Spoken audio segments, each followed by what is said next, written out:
নমস্কার, নিজে করি 12.1 কয়েকটি অঙ্ক বর্গ করো। 6x + 3 এর বর্গ করো। তাহলে 6x = a এবং 3 = b ধরি।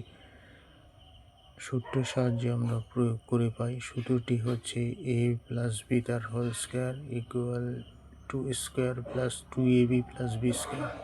তাহলে আমরা লিখতে পারি স্কয়ার মানে হচ্ছে 6x তার স্কয়ার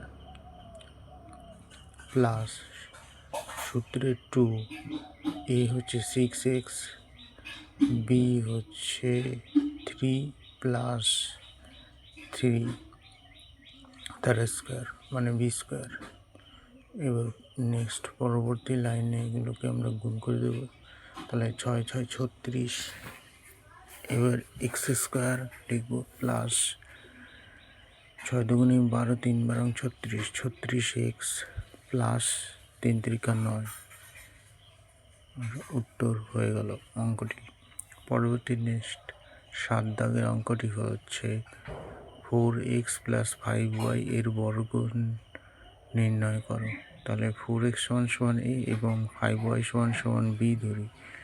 এবার আমরা সূত্রে প্রয়োগ করে পাই, এটি আমরা লিখে নেব।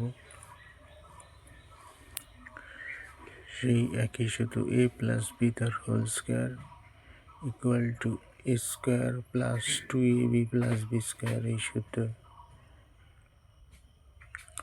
তাহলে 4x তার হোল স্কয়ার মানে স্কয়ার প্লাস 2, a হচ্ছে 4x, b হচ্ছে 5y প্লাস b স্কয়ার হচ্ছে 5y তার হোল স্কয়ার মানে b square.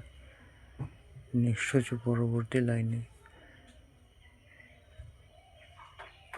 4 4 16x square plus 4 5 20 20 দুগুণে 40 40xy প্লাস 5 5 25 y স্কয়ার। উত্তর হয়ে গেল। পরবর্তী নেক্সট 7 দাগের অঙ্ক হচ্ছে pqc + 2 এর বর্গ করো।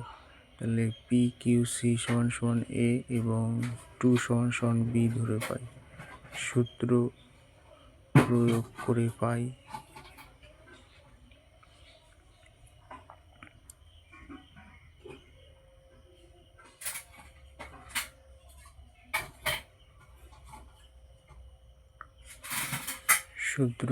একই সূত্র a + b তার whole square equal to square plus 2ab + b square. Square plus 2pqc plus b square মানে 2 তার whole square equal to p square q square c square plus 4pqc